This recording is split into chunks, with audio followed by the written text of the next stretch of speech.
built-in basement at the very bottom of our school. And it was put to use this morning during the statewide tornado drill. As the sirens went off just after 10:15 this morning, all 273 students quickly and quietly made their way to the basement.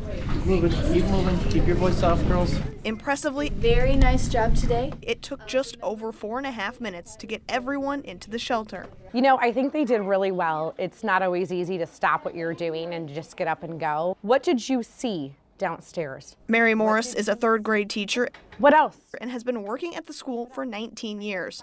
After the drill, she talks to her students about what they saw and heard and why it's all so important. So pulling them back and letting them have a chance to reflect and know this is what I saw, this is what I heard, and this is why we do it, the chances are going to be so much higher for them to go back down there and do it correctly the next time. Everyone in the school is thankful for the basement shelter, and students feel even safer in it. A lot of schools don't have the correct protection to help the kids, and I feel like we're super lucky to be able to have that.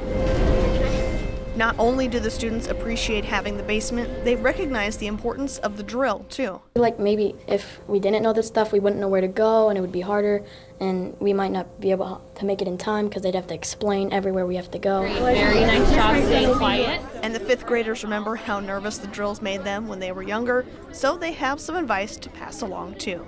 So then we know what to do when like events like that happen, and it's not a scary thing, it's just practice.